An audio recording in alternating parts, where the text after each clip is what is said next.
আসসালামু আলাইকুম বন্ধুরা, আশা করি সবাই আপনারা ভালো আছেন। আজকে আমি আপনাদেরকে পরীক্ষার আপনারা জানতে পারছেন যে প্রাইমারি পরীক্ষার ডেটটা চেঞ্জ হয়েছে। আগামী 9 তারিখে পরীক্ষা হবে বলে আশা করা যাচ্ছে। এখন আমরা এই পরীক্ষার জন্য কিছু প্রস্তুতি নিব এবং আমরা ফাইনালি প্রস্তুতি নিব। এই জন্য আমরা কিছু মডেল টেস্টের আয়োজন করেছি। আপনারা দয়া করে আমাদের মডেল টেস্টগুলো দেখতে থাকুন এবং আশা করি যে এই মডেল টেস্ট থেকে আপনারা কিছু কমন পাবেন। তো আজকে আমাদের মডেল টেস্টের সমস্ত প্রশ্নের আমরা ব্যাখ্যা সহ আলোচনা করব, বাংলা, ইংরেজি ও সাধারণ জ্ঞান, এবং তার পাশাপাশি গণিতের শর্টকাট টেকনিক সহ আমরা এই প্রশ্নগুলোর আলোচনা করব। তো কথা না বাড়িয়ে প্রথমে আমরা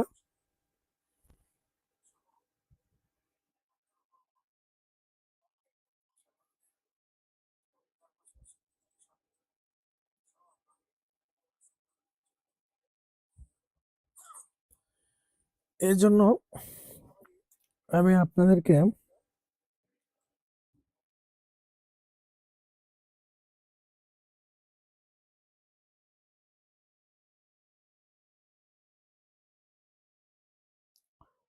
এই মডেল টেস্টটি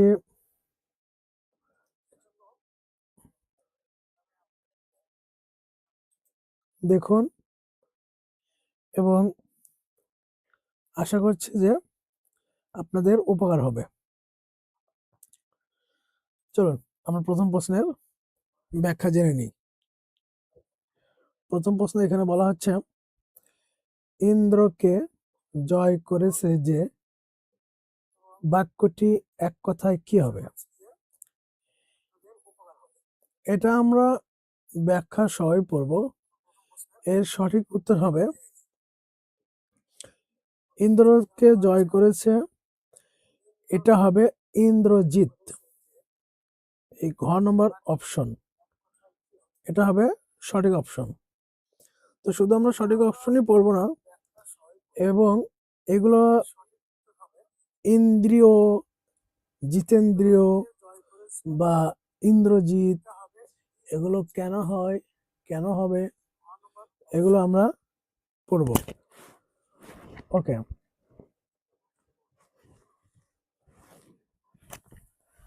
এখন বলা হচ্ছে যে, আচ্ছা, ইন্দ্রকে জয় করেছে যে, সেটার উত্তর হবে ইন্দ্রজিৎ। কিন্তু এর সাথে আমরা ব্যাখ্যা করতে পারি যে, ইন্দ্রিয়কে জয় করেছে যে, তাকে বলে জিতেন্দ্রিয়। এই যে জিতেন্দ্রিয়, ইন্দ্রিয়কে জয় করেছে যে, তাকে বলা হয় জিতেন্দ্র। এই প্রশ্ন থেকে আমরা দুটা সলভ পেলাম। এই প্রশ্ন থেকে আমরা দুটো সলভ পেলাম। আমরা যদি একটা যদি পড়ি তাহলে অন্যটা আমাদের জানা থাকলো। ওকে, এখন বলা হচ্ছে যে, বাংলা ভাষায় ব্যঞ্জন বর্ণ কয়টি? বাংলা ভাষায় ব্যঞ্জন বর্ণ 39টি। এটা আমরা সবাই জানি। বাংলা ভাষায় ব্যঞ্জন বর্ণ 39টি।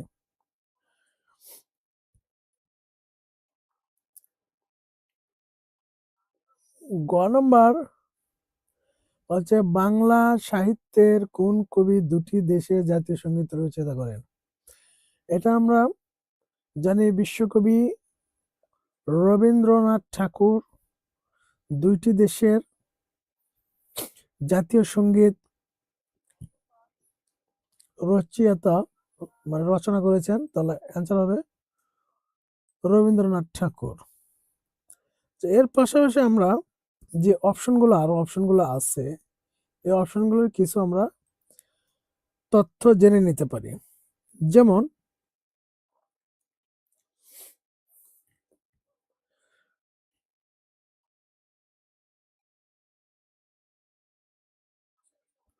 কাজী নজরুল ইসলাম কিন্তু আমাদের জাতীয় কবি। কাজী নজরুল ইসলাম আমাদের জাতীয় কবি। আর সতেন্দ্রনাথকে বলা হয় কি? ছন্দের জাদুকর। সতেন্দ্রনাথকে বলা হয় ছন্দের জাদুকর। এটাও কিন্তু আমাদের একটু জানা হয়ে গেল। এই প্রশ্নের মধ্যে দুটো জিনিস আমরা জানতে পারলাম। আচ্ছা, পরের প্রশ্ন বলা হচ্ছে আকাশ শব্দের সমার্থক শব্দ কি? মানে আকাশ এই শব্দটির সমার্থক কি? আমরা সবাই জানি আকাশের সমার্থক শব্দ গগন। গগন মানেও কিন্তু আকাশ। আচ্ছা, গগন মানে যদি আকাশ হয় সমস্যা নাই, তাহলে আমরা আরো কিছু জানবো। যেমন এই জলদের কি কি সমার্থক শব্দ আছে? জলদের সমার্থক শব্দ আছে মেঘ, বারিত, ঘন, জীবুত, উম্বুত, পয়ধর, নিরত, জলধর, পয়ত। এগুলো হচ্ছে এই জলদ শব্দের সমার্থক শব্দ। এটা কিন্তু আমরা জানতে পারলাম। ওকে, পরের প্রশ্ন যাই আমরা। পরের প্রশ্ন বলা হচ্ছে কোনটি বহুব্রী সমাসের উদাহরণ? জলদ শব্দের সমার্থক শব্দ। এটা কিন্তু আমরা জানতে পারলাম। আচ্ছা, তাহলে এই যে বলা হচ্ছে কোনটি বহুব্রী সমাসের উদাহরণ। বহুব্রী সমাসটা কাকে বলে এটা আমরা আগে জেনে নিই। কথাগুলো সুন্দরভাবে শুনবেন। বহুব্রী সমাস বলা হয় যে সমাসে সমস্যমান পদগুলোর কোনটির অর্থ না বুঝিয়ে অন্য কোনো পদকে বোঝায় তাকে বহুব্রী সমাস বলে। এর উদাহরণস্বরূপ বলা যায় দশানন। দশানন কিন্তু বহুব্রী সমাস। দশানন বহুব্রী সমাস। এটা হবে দশ আনন যার। এর সমস্যমান পদ হবে দশ আনন যার, তাকে বলা হয় দশানন। আচ্ছা, এখন তে মাথা। তে মাথাটা কি এটা আমরা জানবো। তে মাথা হচ্ছে দ্বিগু সমাস। দ্বিগু সমাস হচ্ছে সংখ্যা থাকবে, প্রথমে সংখ্যা থাকবে তে মাথা, চার মাথা, দুই মাথা, এই সমস্ত থাকবে, এই সংখ্যা থাকবে। তে মানে তিন, তিন মাথা। এটা হচ্ছে দ্বিগু সমাস। এটার সমস্যমান পদগুলো হবে তিন মাথার সমাহার, তাকে বলা হয় তে মাথা। চৌরাস্তা, মানে চৌরাস্তার সমাহার, তাকে বলা হয় চৌরাস্তা। মানে তার মানে এই দুটোই হলো দ্বিগু সমাস। আচ্ছা, ৯৯টা কি হবে এটা আমরা একটু জানি। ৯৯টা হবে নিত্য সমাস। এর সমস্যমান পদগুলো হবে ২ এবং ৯০।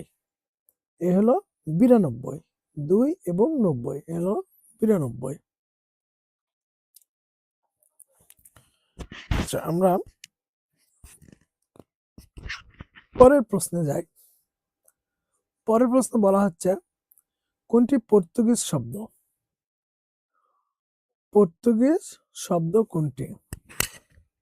এটা কিন্তু অনেক সহজ। এটা আমরা মোটামুটি সবাই জানি। তারপর আমি আপনাদের সলভ করে দিচ্ছি। পর্তুগিজ হচ্ছে চাবি, হচ্ছে পর্তুগিজ শব্দ। এটার উত্তর ক। আচ্ছা, চাবি যদি পর্তুগিজ শব্দ হয় বুঝলাম, তাহলে কুপন, ডিপো, তুরুক এগুলো কি শব্দ?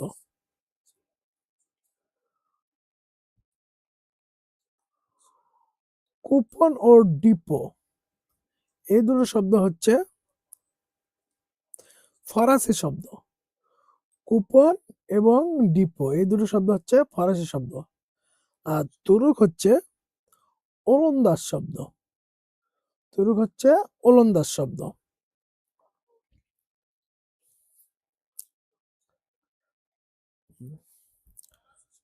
পরের প্রশ্ন যাই। পরের প্রশ্ন বলা হচ্ছে বাংলার মুখ আমি দেখিয়েছি, তাই পৃথিবীর রূপ খুঁজিতে যায় না আর। এ পঙ্গক্তিটি কার লেখা, মানে এই লাইনটি কে রচনা করেছে? এটা উত্তর হবে রূপসী বাংলার কবি জীবনানন্দ দাশ। গ গ নম্বর এটার উত্তর, জীবনানন্দ দাশ।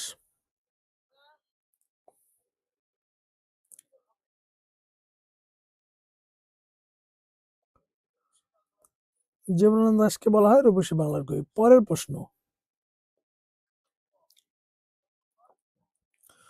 বনলতা সেন কাব্যের কবি কে? বনলতা সেন কাব্যের কবি কে?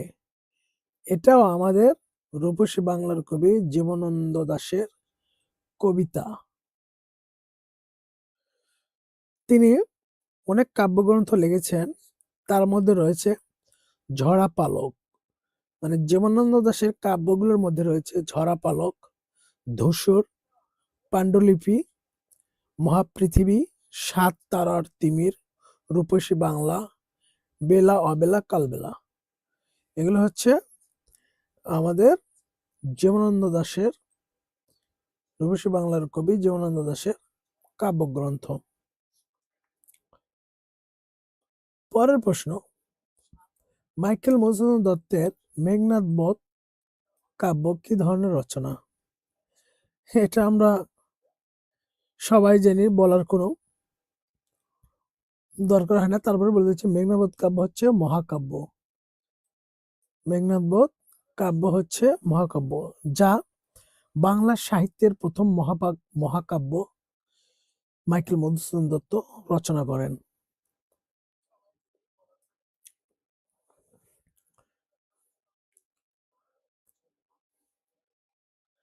আর তার আরেকটি বিষয় রয়েছে, সেটা হচ্ছে বীরঙ্গনা।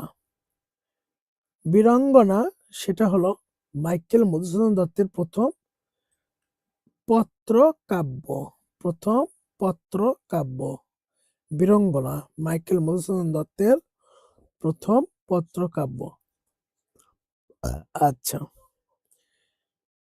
এখন এটা, এই যে গঠন অনুসারে বাক্য কত পড়ে, এটা আমি আপনাদের একটা শর্ট টেকনিক দিব। আমাদের অনেক সময় আসে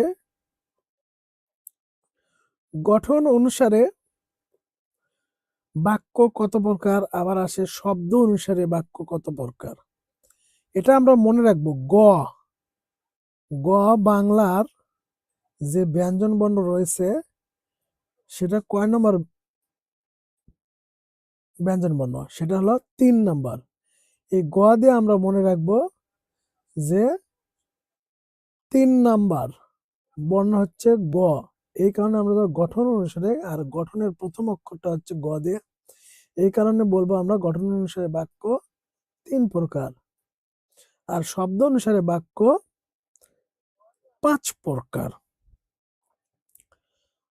গঠন 3টা বর্ণের সমন্বয়ে গঠিত, এজন্য আমরা বলবো গঠন অনুসারে বাক্য 3 প্রকার। এটা আমরা মনে রাখবো, এটা মনে রাখার কৌশল আমি আপনাদের বলে দিলাম। আচ্ছা, সেই 3 প্রকার বাক্য কি কি গঠন অনুসারে? সরল বাক্য, জটিল বাক্য, যৌগিক বাক্য। 3টা বর্ণ হলো সরল বাক্য, জটিল বাক্য, আর হচ্ছে যৌগিক বাক্য। আচ্ছা,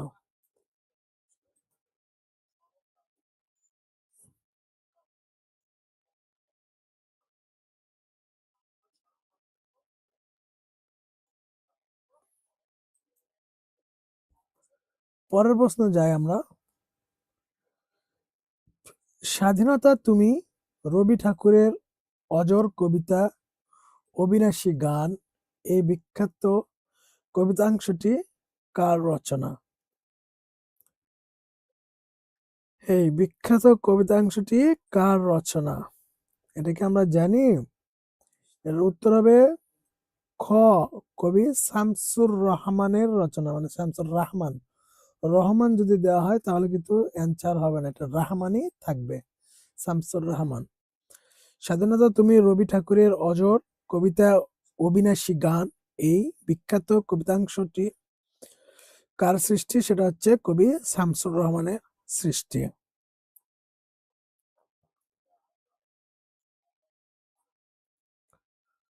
নেক্সট প্রশ্ন, কবি কায়কোবাদের কাব্যগ্রন্থ কোনটি?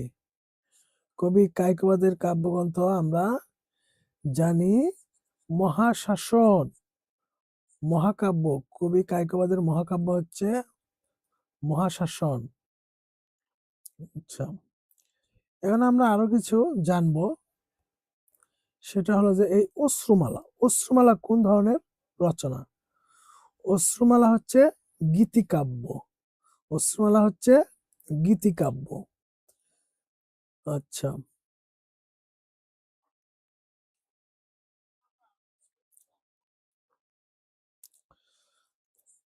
পরের প্রশ্ন, নত্য সত্য বিধান কোন শ্রেণীর শব্দে অনুসৃত? মানে নত্য সত্য বিধান কোন শ্রেণীর শব্দে প্রয়োগ করা হয়? সেটা আমরা সবাই জানি তৎসম শব্দে। তৎসম শব্দে নত্য সত্য বিধানের প্রয়োজন হয়। আর দেশি শব্দ, বিদেশি শব্দ, খাঁটি বাংলা শব্দ এগুলোতে নত্য সত্য বিধানের প্রয়োজন হয় না।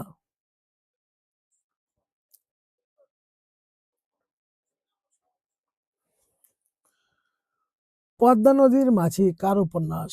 পদ্মা নদীর মাঝি কার উপন্যাস? এটা হবে মানিক বন্দ্যোপাধ্যায়। মানিক বন্দ্যোপাধ্যায়ের উপন্যাস হচ্ছে পদ্মা নদীর মাঝি।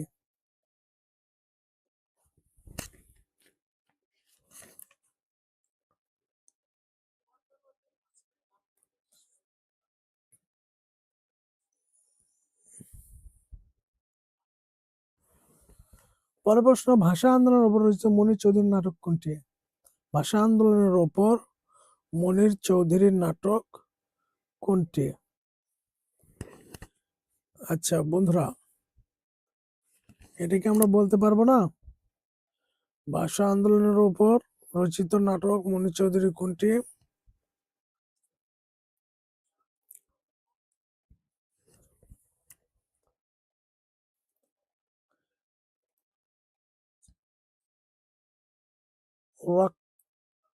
এটা হবে কবর। খ নম্বর উত্তর।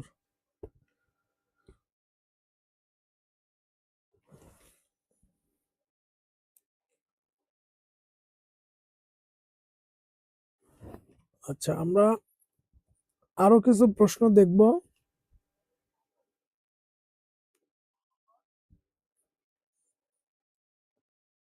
আমরা শুধু বাংলা ইংরেজি না, আমরা গণিতেরও শর্ট টেকনিক সহ আমরা অঙ্কগুলো নিয়ে আসব। আপনারা দেখতে থাকুন আমাদের ক্লাস, আমাদের মডেল টেস্ট। আশা করি আপনাদের উপকারে আসবে।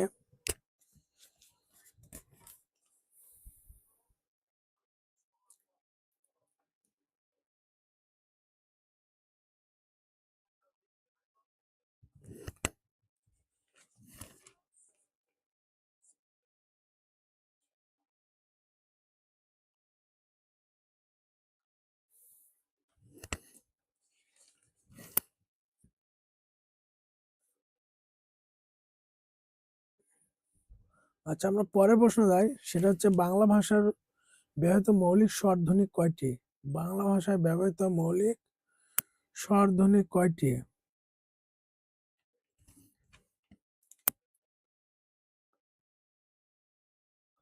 বন্ধুরা, এটা তোমরা বলতে পারবে না, দেখে আমার কমেন্ট বক্সে একটু জানিয়ে দাও যে এটার উত্তরটা কি হবে।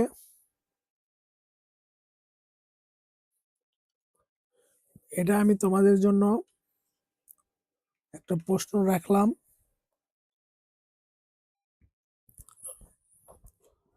আচ্ছা ঠিক আছে, ওকে, আমি বলে দিই, তোমরা যেহেতু কেউ কমেন্ট করছো না। 60টি। বাংলা ভাষায় ব্যবহৃত মৌলিক স্বরধ্বনি 60টি। এই 60টি স্বরধ্বনি কি কি এটা আমরা মনে রাখবো, সেটা হলো অ, আ, ই, উ, এ, ও, এ।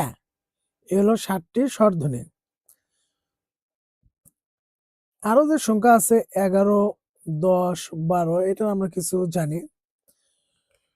বাংলা ভাষায় হচ্ছে বাংলা বর্ণমালায় স্বরবর্ণ, অর্ধবর্ণ ও মাত্রাবিহীন বর্ণ। বাংলা ভাষায় স্বরবর্ণ 11টি, স্বরবর্ণ 11টি, আর অর্ধমাত্রা বর্ণ হবে 8টি, যেটা অপশনে নাই, আর মাত্রাবিহীন বর্ণ হবে 10টি। এটা হবে মাত্রাবিহীন বর্ণ, মাত্রাবিহীন বর্ণ 10টি। আচ্ছা, এর পরের শব্দ, পরের প্রশ্ন, অলিক শব্দের বিপরীতার্থক শব্দ কোনটি? অলিক, অলিক শব্দের বিপরীতার্থক শব্দ কোনটি? অলিক শব্দের অর্থ মিথ্যা, অসত্য। এখানে তাহলে কি হবে? বাস্তব। অলিকের বিপরীত শব্দ বাস্তব, এটা আমাদের সঠিক অপশন।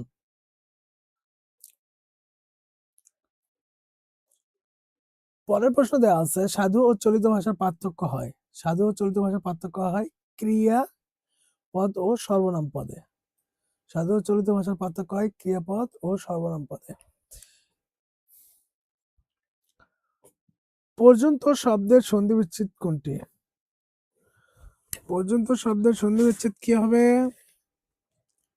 বন্ধুরা একটু বলো দেখি, তোমরা কমেন্ট বক্সে কমেন্ট করো। পর্যন্ত শব্দের কি হবে? পরিযোগ অন্ত, পর্যন্ত, এটাই হবে উত্তর। ব্যঙ্গের সন্ধি বাগধারাটির অর্থ কি? ব্যঙ্গের সন্ধি বাগধারাটির অর্থ কি? অসম্ভব ঘটনা। ব্যঙ্গের সন্ধি বাগধারাটির অর্থ হচ্ছে অসম্ভব ঘটনা। আর আমরা যদি এখানে আরেকটা বলি, যেমন ব্যঙ্গের আধুলি, এই বাগধারার অর্থ হচ্ছে সামান্য সম্পদ। ব্যঙ্গের আধুলি, এই বাগধারার অর্থ হচ্ছে সামান্য সম্পদ।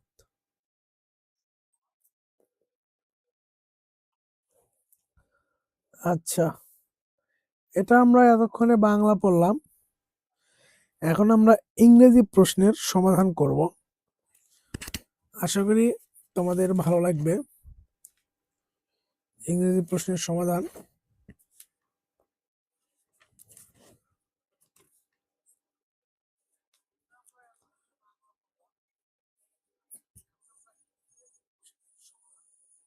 প্রথম প্রশ্নটাই দেওয়া আছে, the correct passive form of the sentence, অর্থাৎ কারেক্ট প্যাসিভ ফর্মটা বের করতে হবে। দে ইলেক্টেড হিম ক্যাপ্টেনিস, এই শব্দটির, এই বাক্যের প্যাসিভ ফর্ম বের করতে হবে, প্যাসিভ ফর্ম করতে হবে। সেটা আমরা কি জানি যে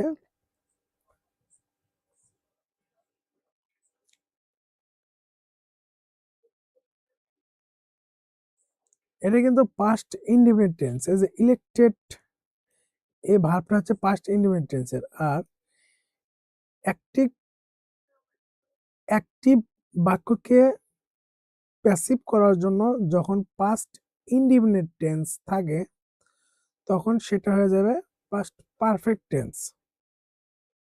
তখন সেটা হবে পাস্ট পারফেক্ট টেন্স। তাহলে ইনডিফিনিট, পাস্ট ইনডিফিনিট থাকলে সেটা হয় পাস্ট পারফেক্ট টেন্সে। এখন আমরা দেখবো যে পাস্ট পারফেক্ট টেন্সে কোথায় আছে।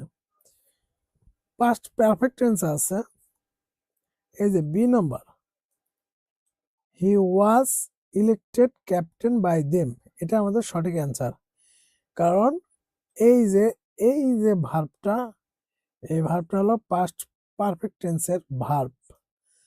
আর এটা ইলেক্টেড, এই শুধুমাত্র এটা আছে ইলেক্টেড ইজ আছে এর আগে, তার মানে এটা কি প্রেজেন্ট পারফেক্ট টেন্সের, এটা হবে না। আর হ্যাজ বিন ইলেক্টেড, এটাও হবে না। এই ভার্বটা কিসের আছে? পাস্ট পারফেক্ট টেন্সের ভার্ব না এটা। আর এখানে শুধু আছে ইলেক্টেড, এই ভার্বটা আছে পাস্ট ইনডিফিনিট টেন্সের ভার্ব। অতএব এগুলো হবে না, উত্তর গ, এটাই হবে আমাদের সঠিক উত্তর। 21 নম্বর বলা হচ্ছে, 22 নম্বর বলা হচ্ছে, to fill the gap the child cried for mother we need. এই চাইল্ডের ভার্ব আর এই শূন্যস্থানে কি হবে?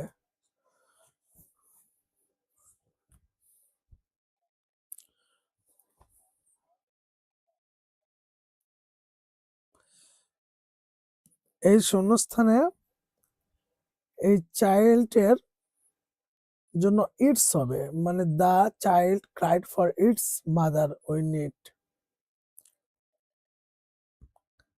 এই দ্য চাইল্ড ভার্বের প্রনোমিনাল অ্যাডজেক্টিভস। আমি শব্দটি আবার বলি, প্রনোমিনাল অ্যাডজেক্টিভস। প্রনোমিনাল অ্যাডজেক্টিভ হচ্ছে ইটস। সঠিক উত্তর গ।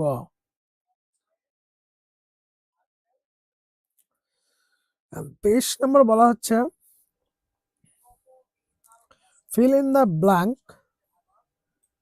with the word he is no match dash dash me। এটার উত্তর কি হবে? Match for somebody. Match for somebody মানে ম্যাচ ফর সামবডি। সামবডি বলতে কি? ব্যক্তি। সামবডি বলতে ব্যক্তি বোঝায়। এখানে মি আছে, ড্যাশের পরে মি আছে, তাহলে কি হবে? ফর হবে। আর ফরটা কেন হবে? কোনো ব্যক্তির সাথে কারো শক্তি, সামর্থ্য, দক্ষতা তুলনা করা বোঝালে সেখানে ফর হয়। He is no much for me মানে সে আমার মতো না, সে আমার মতো শক্তিশালী বা দক্ষতা সম্পন্ন না। এই জন্য ম্যাচের পরে এখানে ফর হবে। উত্তর ক, এটা আমাদের সঠিক উত্তর।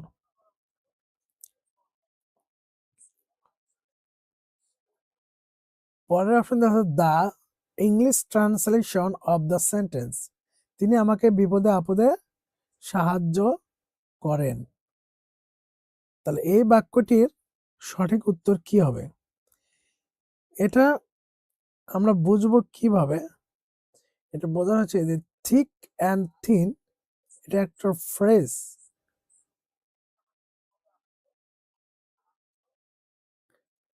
তাহলে দো থিক অ্যান্ড থিন অর্থ সকল পরিস্থিতিতে, সুখে দুঃখে বিপদে আপদে। দো থিক অ্যান্ড থিন এর অর্থ হচ্ছে সকল অবস্থাতে, সুখে দুঃখে বিপদে আপদে। তাহলে তিনি আমাকে আপদে বিপদে সাহায্য করেন। এটার উত্তর হবে গ, হি হেল্পস মি।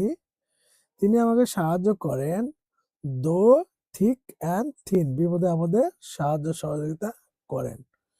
আচ্ছা, পরের প্রশ্নটা আমরা দেখি। পরের প্রশ্ন বলা হচ্ছে the verb from of the word sure শব্দটির ভার্ব কি? শিওর শব্দটির ভার্ব হচ্ছে ইনশিওর। ইনশিওর হচ্ছে ভার্ব। আর এখানে আরো যে শব্দগুলো রয়েছে এগুলো কি হবে? এগুলো নিয়ে আমরা একটু ভাবি। শিওরিটি, শিওরিটি এটা কিন্তু নাউন। এই দুটো শব্দ একই। Surety noun. শিওরলি নিশ্চিত ভাবে, এটা কিন্তু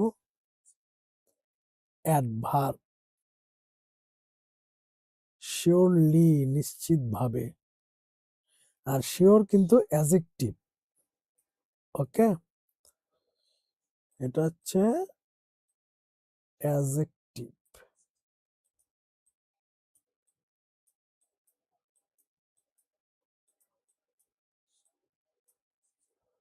আচ্ছা,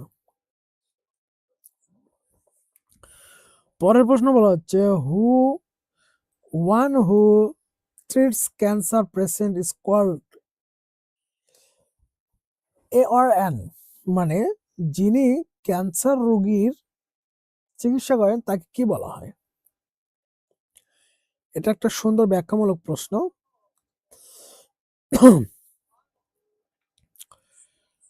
যেমন প্যাথোলজিস্ট, প্যাথোলজিস্ট ইনি হচ্ছে রোগ বিজ্ঞানী, প্যাথোলজিস্ট। যিনি, তিনি হচ্ছে রোগ বিজ্ঞানী, বিভিন্ন রোগের চিকিৎসা করে থাকেন আর কি।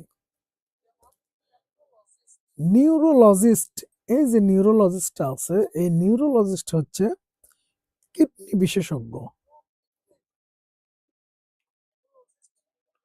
সরি, নিউরোলজিস্ট হচ্ছে স্নায়ুবিদ, নিউরোলজিস্ট হচ্ছে স্নায়ুবিদ, স্নায়ুবিদ,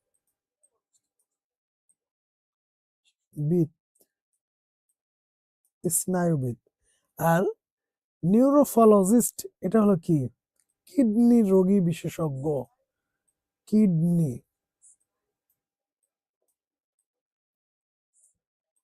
কিডনি রোগী বিশেষজ্ঞ, নিউরোলজিস্ট। নিউফ্রোলজিস্ট কিডনি রোগী বিশেষজ্ঞ। তাহলে অপশন একটা কি বাকি থাকলো, যিনি ক্যান্সার রোগের বিশেষজ্ঞ বা ক্যান্সার রোগ চিকিৎসা করেন তিনি হচ্ছে অনকোলজিস্ট, অনকোলজিস্ট ক্যান্সার বিশেষজ্ঞ। তাহলে এই প্রশ্নের উত্তরটা হবে কি, গ, অনকোলজিস্ট। আমরা আরেকবার এটা রিভিউ করব, কারণ এই প্রশ্নটা একটু জটিল, এটা অনেক সময় আসতে পারে। সেটা হচ্ছে প্যাথোলজিস্ট, যিনি প্যাথোলজিস্ট তাকে বলা হচ্ছে যে রোগ বিজ্ঞানী, যিনি নিউরোফলজিস্ট তাকে বলা হচ্ছে কিডনি বিশেষজ্ঞ, যিনি নিউরোলজিস্ট তাকে বলা হচ্ছে স্নায়ুবিদ।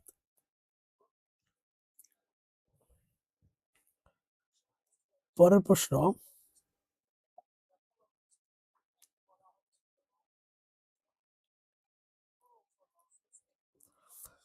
Choose the right word to complete the sentence. The engineer insists on dash good materials. এই শূন্যস্থানে কি হবে? আমরা একটা ফর্মুলা জানি, সেটা হচ্ছে কি, ইনস্টিট অন এরপরে ভার্বের সাথে আইএনজি যোগ হয়, ইনসিস্ট অন, ইনসিস্ট অন এরপরে ভার্বের সাথে আইএনজি যুক্ত হয়। তাহলে এখানে যে ওয়ার্ডগুলো আছে সেগুলোর মধ্যে ভার্বের সাথে আইএনজি যুক্ত কি আছে? এই যে শুধুমাত্র খ আছে, তাহলে আমাদের অ্যান্সারটা খ। তাহলে ইনসিস্ট অন এর পরে ভার্বের সাথে আইএনজি যুক্ত হয়। আচ্ছা, এই বাক্যটির অর্থ হচ্ছে the engineer insist on using good materials. ইঞ্জিনিয়ারটি ভালো উপাদান ব্যবহারের জোর দেয়, ইঞ্জিনিয়ারটি ভালো উপাদান ব্যবহারের উপর জোর দেয়, এটার অর্থ।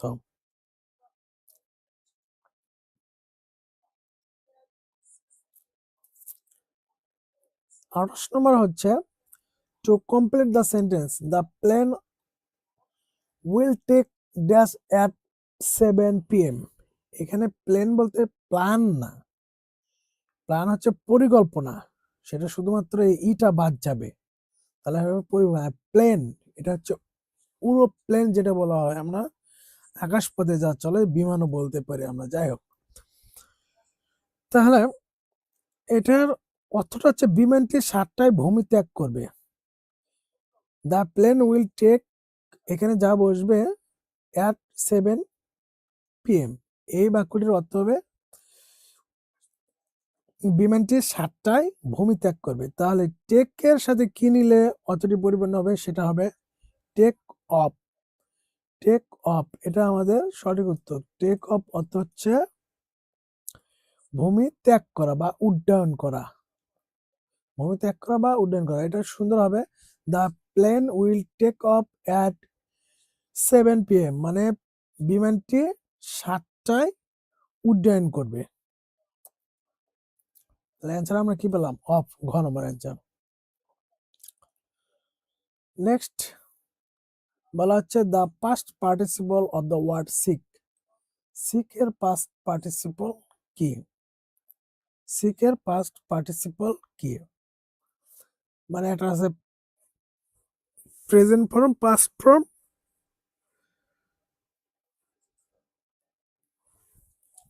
Past participle. Past participle form হচ্ছে সিক অর্থটা আমরা জানি সিক অর্থটা হচ্ছে খোঁজা, সিক অর্থ খোঁজা বা অন্বেষণ করা, সিক অর্থ খোঁজা বা অন্বেষণ করা।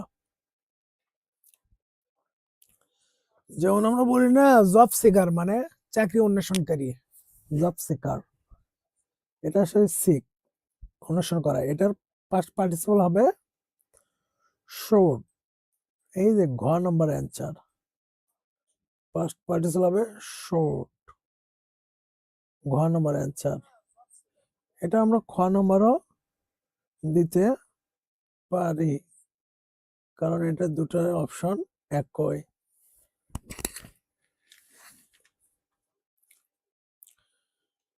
আচ্ছা, পরের প্রশ্ন বলা হচ্ছে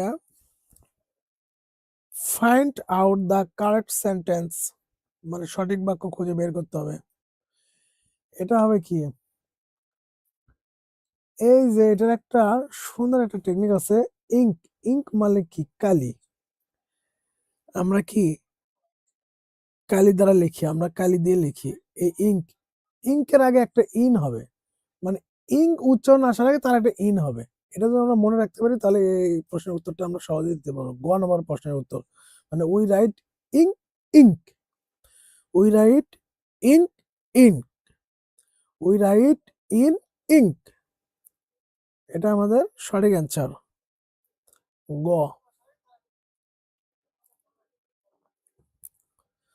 আচ্ছা, নেক্সট প্রশ্ন, the abbreviation BC stands for, এই বিসি, বিসি কি উল্লেখ করে?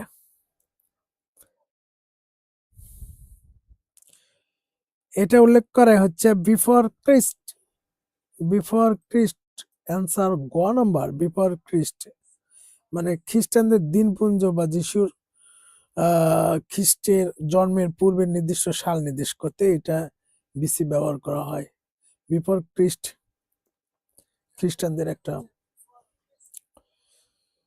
দিবস উল্লেখ করতে আর কি, সাল উল্লেখ করতে, সাল সাল। আচ্ছা, নেক্সট প্রশ্ন বলা হচ্ছে find out the word with correct spelling, মানে সঠিক বানানটি কোনটি? সঠিক বানানটি হবে ইনস্টিট, ইনস্টিট, গ, ইনস্টিট, যার অর্থ হলো বিকল্প হিসেবে স্থলে বদলে, বিকল্প হিসেবে স্থলে বদলে।